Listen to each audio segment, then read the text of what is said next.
നമസ്കാരം, ജന്മഭൂമിയിലേക്ക് സ്വാഗതം. പാകിസ്ഥാൻ രഹസ്യാന്വേഷണ ഏജൻസിയായ ISIക്ക് വേണ്ടി ചാരപ്രവർത്തനം നടത്തിയതിന് നാഗ്പൂർ കോടതി തിങ്കളാഴ്ച ബ്രഹ്മോസ് മുൻ എഞ്ചിനീയർ നിഷാന്ത് അഗർവാളിനെ ശിക്ഷിച്ചിരുന്നു. ജീവപര്യന്തം തടവിനാണ് ശിക്ഷിച്ചത്. ഒഫീഷ്യൽ സീക്രട്ട് ആക്ടിലെ സെക്ഷൻ 3, 5 എന്നിവ പ്രകാരം കുറ്റക്കാരനാണെന്ന് കണ്ടെത്തി 3000 രൂപ പിഴ ചുമത്തി. ബ്രഹ്മോസ് എയറോസ്പേസിലെ സീനിയർ സിസ്റ്റം എഞ്ചിനീയർ ആയിരുന്നു നിഷാന്ത് അഗർവാൾ. പാകിസ്ഥാൻ ഏജൻസിക്ക് തന്ത്രപ്രധാനമായ വിവരങ്ങൾ ചോർത്തി നൽകിയതിന് 2018 അറസ്റ്റിലായിരുന്നു.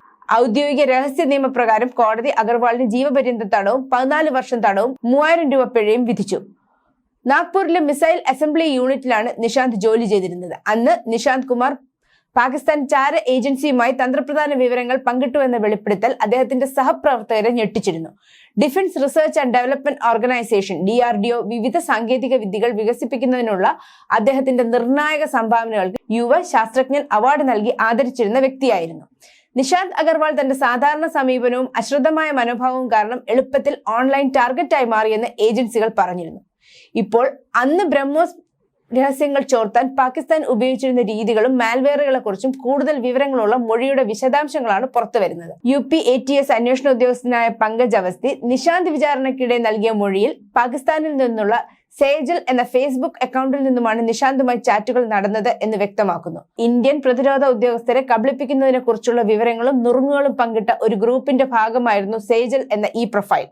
ഇവരുടെ നിർദ്ദേശപ്രകാരം നിഷാന്ത് 2017 തന്റെ സ്വകാര്യ ലാപ്ടോപ്പിൽ QWhisper, Chat to Hire, Xtrust എന്നീ 3 ആപ്പുകൾ ഇൻസ്റ്റാൾ ചെയ്തിരുന്നു. നിഷാന്തിന്റെ ലാപ്ടോപ്പിൽ നിന്ന് രഹസ്യ വിവരങ്ങൾ അടങ്ങിയ ഡാറ്റ മോഷ്ടിച്ച മാൽവെയർ ആയിരുന്നു ഇത്. ഈ 3 ആപ്പുകളും BAPL സുരക്ഷാ മാനദണ്ഡങ്ങൾ ലംഘിച്ച് ബ്രഹ്മോസ് മിസൈലുമായി ബന്ധപ്പെട്ട നിർണായക രേഖകൾ ഇയാളുടെ പേഴ്സണൽ കമ്പ്യൂട്ടറുകളിൽ നിന്ന് കണ്ടെത്തിയതായി അന്വേഷണത്തിൽ പറയുന്നു. ലിങ്ക്ഡിനിലും നിഷാന്ത് സേജലുമായി ചാറ്റ് ചെയ്തതായി പറയപ്പെടുന്നു. മിലിറ്ററി ഇന്റലിജൻസും ഉത്തർപ്രദേശിലെ മഹാരാഷ്ട്രയിലും തീവ്രവാദ വിരുദ്ധ സ്ക്വാഡും സംയുക്ത ഓപ്പറേഷനിലൂടെയാണ് 2018 ഒക്ടോബറിൽ നിഷാന്തിനെ അറസ്റ്റ് ചെയ്തത്. ബ്രഹ്മോസ് മിസൈലുകൾ നിർമ്മിക്കുന്ന ഇൻഡോ റഷ്യൻ സംയുക്ത സംരംഭമായ BAPLന്റെ സാങ്കേതിക ഗവേഷണ വിഭാഗത്തിലാണ് ഇയാൾ ജോലി ചെയ്തിരുന്നത്.